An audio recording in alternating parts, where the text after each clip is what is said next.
Baik, bismillahirrahmanirrahim. Assalamualaikum warahmatullahi wabarakatuh. Salam sejahtera bagi kita semua. Apa kabar kawan-kawan CPNS? Mudah-mudahan kita semua dalam keadaan sehat walafiat. Amin ya robbal alamin. Kali ini saya Saiful Amri MAG akan mereview materi analisis isu kontemporer. Dalam materi ini ada analisis awal di mana kenapa isu kontemporer menjadi isu yang penting dibahas oleh seorang ASN. Ini dikarenakan memang saat ini kepedulian PNS dalam meningkatkan kualitas dia atau seorang dalam birokrasi itu ternyata masih rendah. Dan juga bila dibandingkan dengan negara lain, Indonesia untuk khusus para ASN-nya masih jauh tertinggal, baik dari segi SDM maupun kemampuan-kemampuan lainnya. Maka dari itu, tentunya sebagai seorang ASN ataupun PNS harus memberi internalisasi respon yang baik bagi kepentingan negara, di mana ia memang menjadi seorang abdi negara tentunya. Sebagai respon dari rendahnya kapasitas dan kompetensi pegawai negeri sipil, dan untuk meningkatkan kompetensi ASN, serta mengatasi permasalahan pelaksanaan birokrasi. Maka dari itu, pemerintah telah melakukan reformasi birokrasi pada tahun 2025 untuk mewujudkan birokrasi kelas dunia. Tentunya bagi para ASN dengan adanya pengetahuan tentang analisis isu kontemporer menjadi sebuah keniscayaan, dikarenakan pengetahuan tentang isu kontemporer ini akan membuat seorang ASN memiliki bekal untuk mengenali segala konsepsi perubahan, baik perubahan itu yang bersifat secara individual ataupun perubahan lingkungan strategis, di mana fungsinya membangun kesadaran untuk menyiapkan diri dengan maksimal dan memiliki potensi sebagai modal yang tersendiri. Lalu kemudian untuk penguatan bagi sikap kita sebagai ASN dan menunjukkan kemampuan berpikir secara kritis dan juga mampu mengidentifikasi dan menganalisis isu-isu kritikal melalui isu-isu kontemporer. Di dalam materi pokok, analisis isu kontemporer itu seringkali diketahui secara umum 3 garis besar. Yang pertama yaitu konsepsi perubahan lingkungan strategis, ya, isu-isu strategis kontemporer, dan teknis analisis isu-isu dengan menggunakan kemampuan berpikir kritis. Terkait perubahan lingkungan strategis, pada dasarnya perubahan itu tentunya tidak bisa dihindari, dan tentunya perubahan secara umum memang menjadi bahagian dari perjalanan peradaban hidup manusia.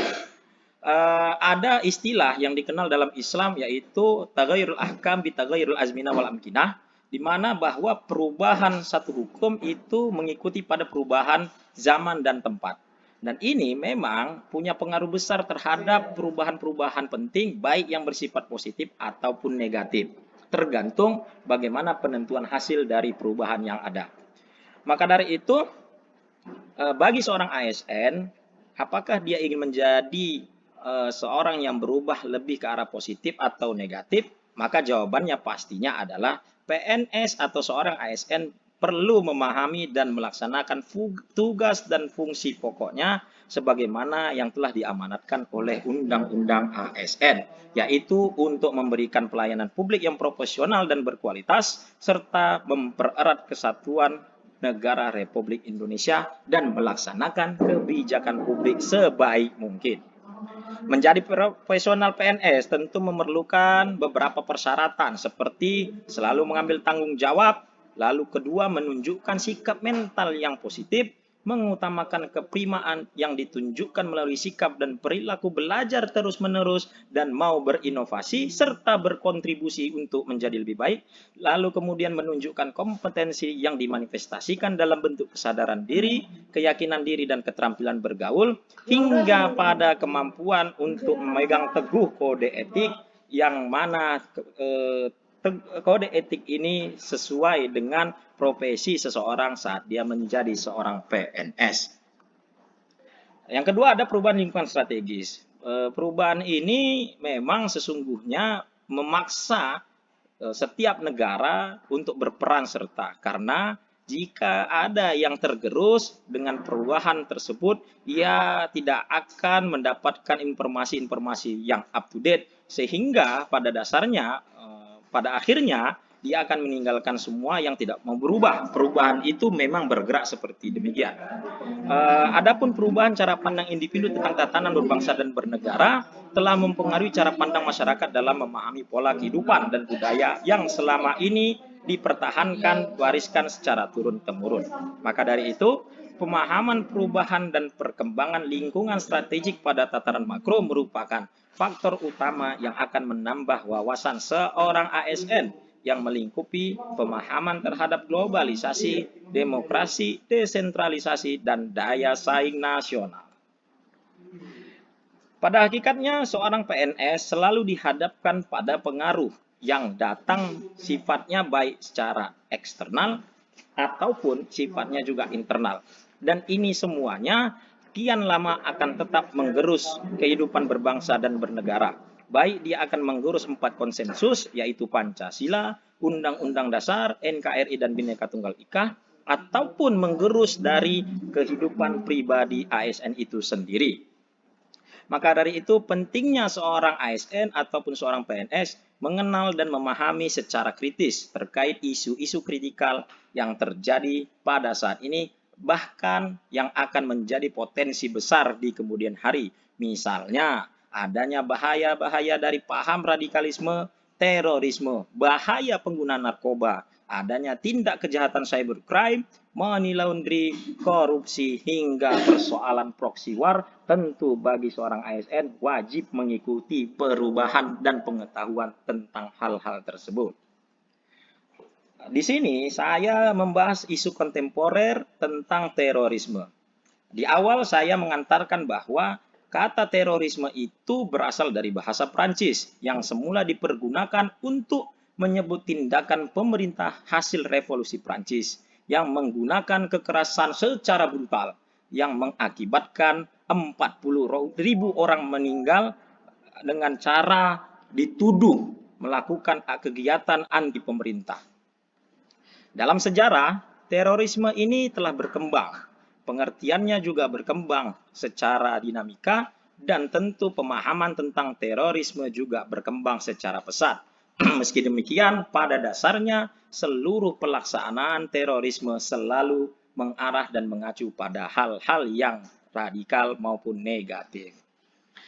Bagaimana dengan terorisme di Indonesia? Di Indonesia sendiri, terorisme seringkali dilakukan oleh satu kelompok militan yang seringkali dikenal dengan militan Jemaah Islamiyah yang katanya juga berhubungan dengan Al-Qaeda ataupun kelompok militan yang menggunakan ideologi serupa dengan mereka.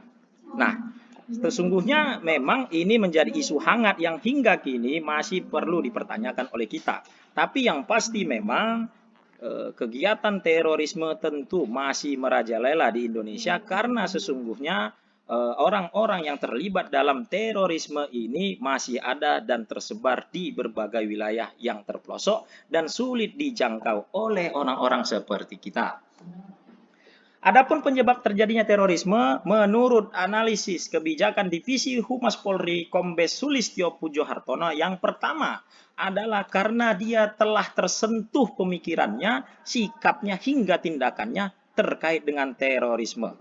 Adapun hal ini bisa jadi karena adanya keluarga yang membutuhkan perekonomian dikarenakan perekonomian sedang sulit, ataupun dikarenakan adanya teror terus-menerus kepada keluarganya, sehingga telah terstigma dalam pikirannya untuk menjadi seorang teroris. Adapun yang kedua, penyebab adanya terorisme dan terjadinya terorisme adalah tentunya adanya komunitas atau kelompok-kelompok yang memang berada pada sisi garis keras, pendukung radikal. Lalu yang kemudian adanya ideologi yang terlegitimasi dan mengakar. Misalnya saja adanya cara berpikir dari seseorang yang memperbolehkan membunuh orang yang apabila ia melakukan pembunuhan kepada orang lain. Tentu ini akan dianggap sebagai akar dari terjadinya terorisme. Karena sesungguhnya Indonesia sendiri merupakan negara hukum yang tentunya juga demi menjaga kesatuan negara Republik Indonesia. Di Indonesia sendiri, memang kasus terorisme di Indonesia sendiri ini terlalu marak. Apalagi jika kita tilik pada sejarah, sejak tahun 1998 tentunya efek dari revolusi Indonesia dengan bergulingnya seorang Soeharto pada saat itu menjadi seorang presiden. Nah, di kemudian hari banyak sekali kejadian-kejadian teroris, kasus-kasus teror yang ada di Indonesia. Yang dimulai dari tahun 2000, pada saat itu terjadi pemboman di Kedubes Filipina pada tanggal 1 Agustus tahun 2000. Lalu kemudian berselang beberapa hari kemudian Kedubes Malaysia, hingga pada akhirnya bom sekolah Australia yang ada di Jakarta pada tanggal 6 November 2001. Tentu ini terus berulang. Hingga tahun 2002 tercatat ada 3 kejadian pemboman. Di tahun 2003 juga tercatat 3 pemboman. Hingga tahun 2021 yang terbaru ada kejadian pemboman di Makassar. Pada saat itu yang dianggap melakukan pemboman bunuh diri adalah sepasang suami istri ataupun sepasang kekasih. Dan ini pada akhirnya memberi dampak buruk kepada masyarakat di sekitar. Karena apa?